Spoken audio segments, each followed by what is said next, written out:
Au début, il n'avait pas le succès. Vous pouvez dire qu'il est ressassé. Mais maintenant, il y a quand même de bonnes pistes. Il y a ça. Bonjour. Bonjour, voilà le président de notre comité, qui sûrement est venu voir, mais les plis cachetés resteront.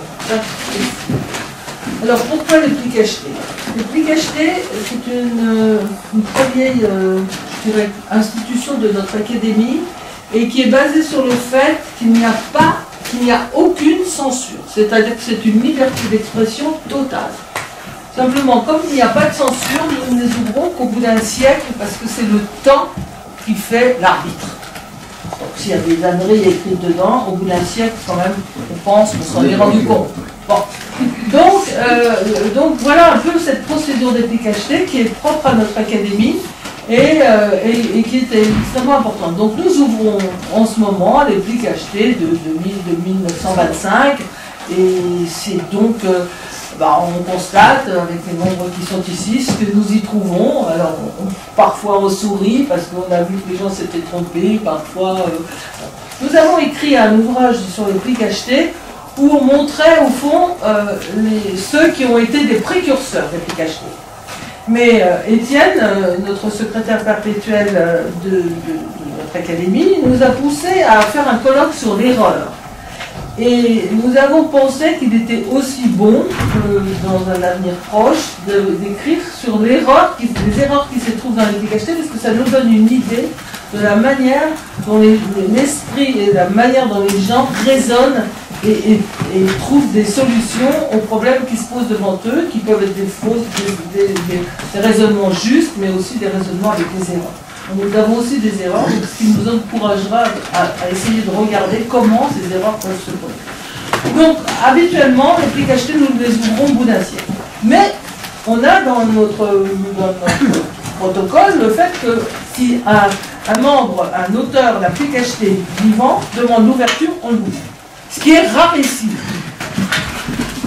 Donc, aujourd'hui, dans cette séance de plis cachetés, nous avons quelque chose d'assez nouveau, qui est la demande de Francis Sanchez pour l'ouverture de son pli cacheté.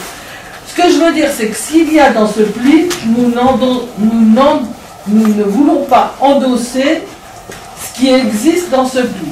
C'est-à-dire qu'en fait, c'est son entière responsabilité. Il restera la propriété de l'académie, il pourra être consultable, mais nous n'en sommes absolument pas responsables.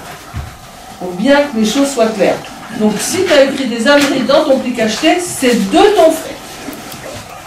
Non, mais il y a aussi de grandes vérités. Peut-être. Vérifiables partout. Peut-être, nous verrons. Non, mais bien sûr. Mais ça, c'est pas...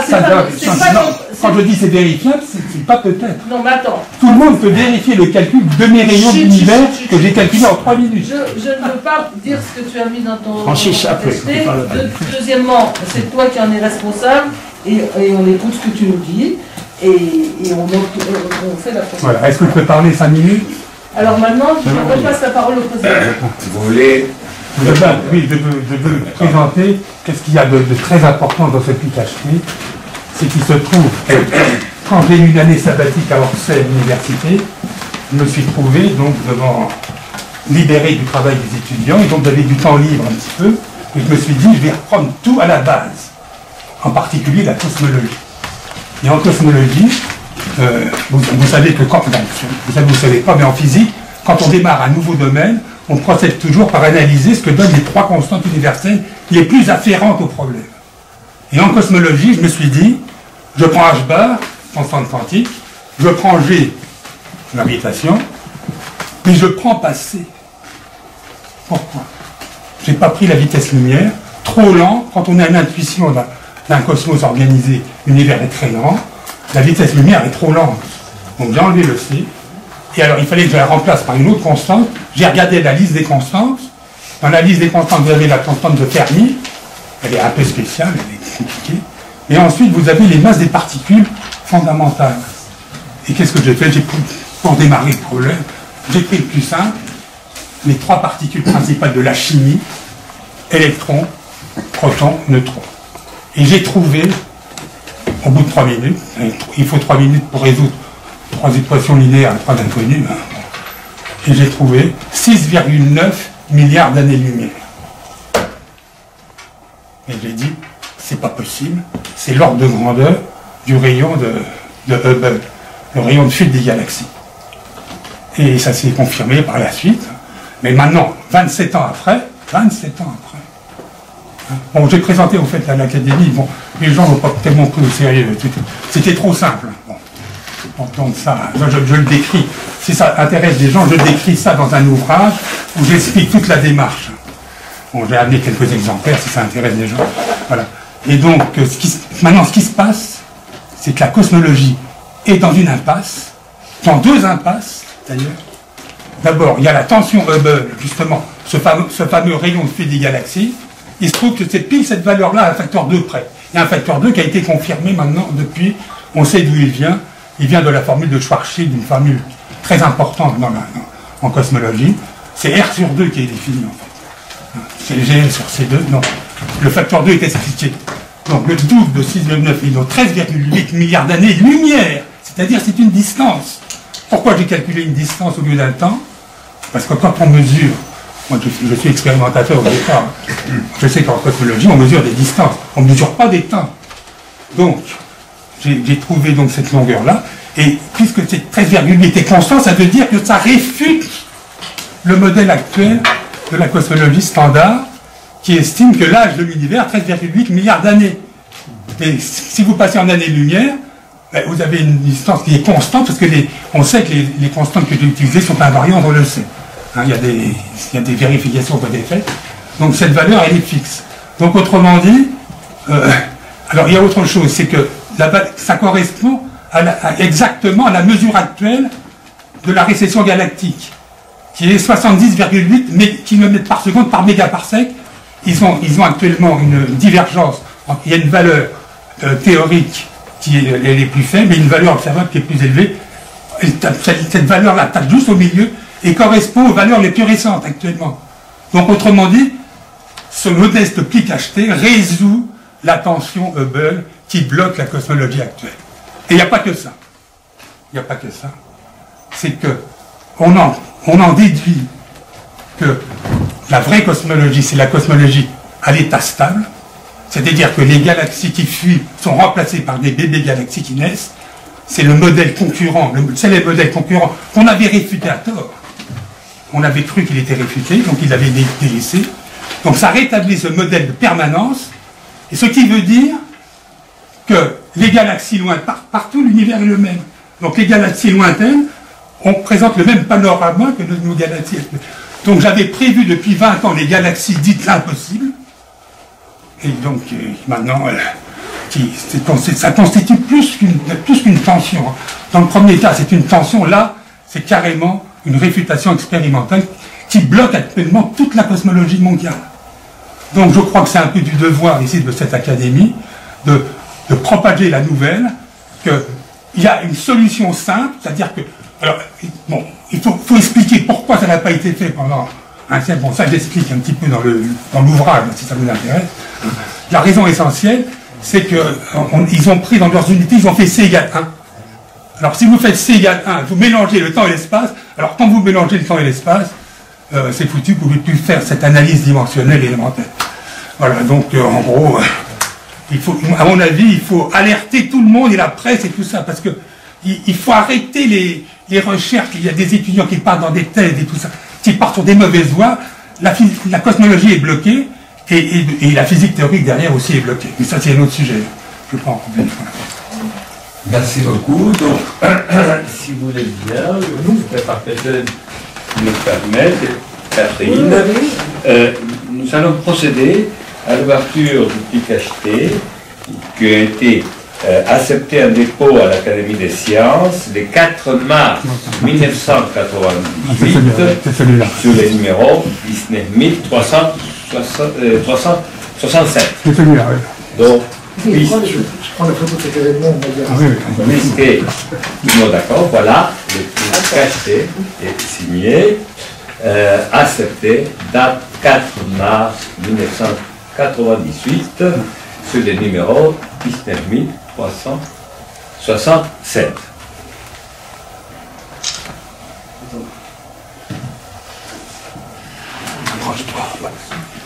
Approche-toi, mais t'attaqueras. Attendez, il va filmer. C'est un événement historique, le rate pas. Oh, magnifique. Ça, c'est historique. Ça va faire le tour de la planète. Francis, c'est à tes pères d'en juger. Non, j'ai vérifié par tout le monde. Il n'y a pas de discussion possible. Hein. On ne discute pas. Hein. Bien, tu as raison, c'est à tes pères d'en juger. Bien, donc, désormais... Ah non, c'est pas à vous de l'ouvrir. Hein. Normalement, c'est... Ah bah si, Si. Le règlement a changé. Mais on va dire, c'est moi qui donne la délégation. Oui. Voilà, d'accord. Bon, bah d'accord. Moi, je pensais que c'était le... De toute façon, il n'y a pas de triche possible. Allez-y. Il n'y a pas de triche possible. ça appartient à l'Académie des sciences. Voilà. Cette fille intitulée L'univers stoppe-t-il l'information? Francis Sanchez, 20 avenue d'Ivry. C'est toi? C'est d'accord. Alors, si vous regardez bien, vous allez trouver le chiffre un peu plus... D'abord, la formule, si vous tournez la page, et vous allez voir le chiffre de 6,9 milliards d'années. C'est marqué. Et la moitié de 13 Ah oui, la moitié. Oui, il y a un facteur 2. Oui, le facteur 2, il a été expliqué. C'est un facteur 2 relatif.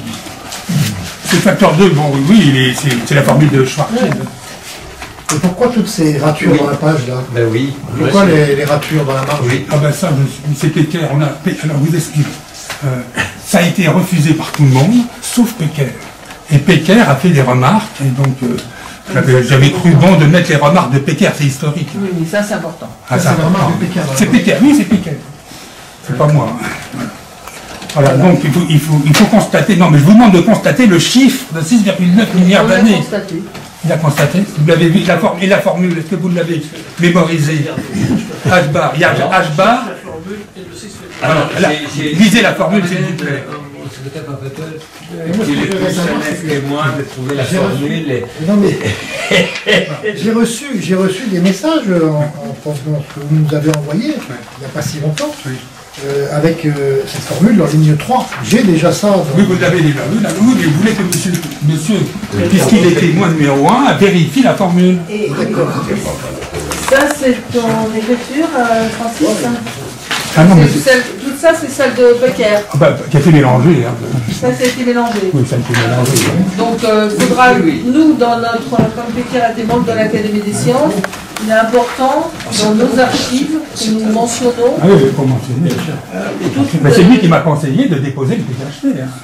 Moi, je ne connaissais pas cette phrase pratique. Parfait, la photographie. Bien sûr. Prenez la photo de la formule. Prends la photo de la formule surtout.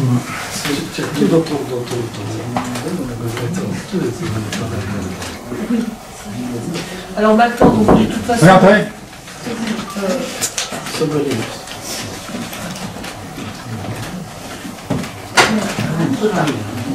Elle a raté le début. Donc c'est pas grave, Marie-Claude. Ça fait rien. Je vous présente une biologiste, Marie-Claude, qui a suivi mes travaux depuis longtemps. Il se trouve qu'il y a des suites. Il y a des suites à ce calcul. C'est des suites biologiques. On arrive à déterminer l'état de raison biologique. Bon, assis-toi là. Je vous prie de m'excuser. Je vous prie de m'excuser. Non, parce que t'es Et voilà. Donc ce pli caché maintenant, il est à disposition aux archives de l'Académie des sciences pour ceux qui veulent le consulter. Bien, donc Je trouve la formule. est-ce que vous pouvez me rendre le... Attendez, monsieur, je veux voir la formule. Non, regardez la formule. Elle est très belle. C'est celle-là, hein? Ah oui, bah oui. Ce qui me surprend, c'est que ce sont des constantes fondamentales microscopiques qui donnent une grandeur macroscopique. Oui, mais attention, au courant du dernier siècle, ils avaient vu des relations ce qu'on appelle le problème des grands nombres, ils avaient vu les relations entre des rapports microscopiques et des rapports cosmologiques. Ça avait été fait, ça. C'est Dirac et Dalton. D'abord Veil, Dirac a une question. Un commentaire, je ne l'ai pas lu évidemment, mais je connais son chef. Là, on ignore totalement le Big Bang, on est d'accord. Ah bah du coup, bon, ce qui se passe... C'est important d'en parler. Oui, mais attention, parce que là, j'en parle dans le texte. Je dis... Donc ça va faire du mal à dire aux académies dans le monde qu'il n'y a pas de Big Bang. Non, mais justement, attention. Tous les prix Nobel sont d'accord. Non, mais il y a un troisième élément. Comment que ça se fait que les calculs théoriques officiels trouvent 13,8 le même chiffre que ça? Ça veut dire quelque chose de bon dans la théorie officielle. Donc je ne détruis pas les théories officielles, c'est très important, ça t'a bien fait d'en parler. Et je dis, vous avez thèse, antithèse, vous avez une synthèse entre deux cosmologies à ce moment. Et j'en parle dans ce texte, j'explique, donc c'est consultable, vous pourrez vérifier. Je dis, il y a une conjugaison entre les théories officielles et la théorie permanente qu'on avait cru et réfutée. Donc autrement dit, il y a une synthèse, donc il ne faut pas se braquer contre le Big Bang, mais ça va beaucoup plus loin, ça veut dire que le Big Bang est permanent. Voilà. Ça veut dire qu'on est désintégré et réintégré en permanence. Bon, ça va loin, là. Ça, c'est déjà mieux. Oui, mais ça fait peur, ça fait peur. Des physiciens, des philosophes. Alors, si vous êtes d'accord, car je vois qu'on parle d'une discussion de spécialistes, et c'est la réunion de la commission de PKHT, avec laquelle on n'est pas toutes, malheureusement, le niveau de connaissance que vous savez. Donc nous allons procéder tout à l'heure à l'archive définitive, donc comme l'a dit Catherine Wojniak, tout le monde peut consulter, et maintenant nous allons commencer nos travaux. Oui d'accord, mais avant de partir, on a amené quelques ouvrages, moi je vous le, c'est pas pour moi, hein. Je vous le recommande, c'est pour le mécène qui a publié cet ouvrage, je vous le recommande, qui explique toute cette démarche. Donc ceux qui sont intéressés, je pourrais vous les dédicacer. On peut faire ça quand et comment? On peut faire ça maintenant? Quels sont ceux qui sont intéressés déjà? J'ai transmis. Quels sont ceux qui désirent avoir... Christian, tu peux le prendre, et puis on en prend un pour là-haut. Voilà. Oui. Donc, je voulais juste poser une question, parce que moi je suis chimiste, donc je suis complètement... Ah non, tout est mixé. Non, mais tout est mixé. Je fais des prix et 3 constants de la chimie. Je laisse parler. Je ne suis pas en train de parler... Non, c'est la chimie au centre du débat. Je n'ai pas le niveau de compétence pour décider. Mais par contre, il y a un point qui m'a intéressé dans ce que vous avez dit, qui m'a stimulé, c'est que vous avez dit, je n'ai pas pris la constante, la vitesse de la lumière.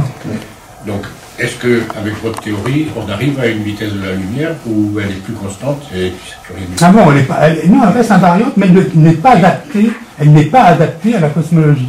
C'est ça la surprise, la surprise choc. Tout le monde avait pris la constante de la lumière comme la constante numéro 1 centrale, et ils ont même écrit, alors là Poincaré avait complètement, il avait dit surtout mélangez pas le temps et l'espace. Mais ils l'ont fait. Et le temps, c'est pas de l'espace, je suis désolé. Question, ouais. J'aimerais quand même faire une petite remarque du point de vue philosophique. Dans la cosmologie parfaite, le temps il est homogène à l'espace. Non. Si. Ben non.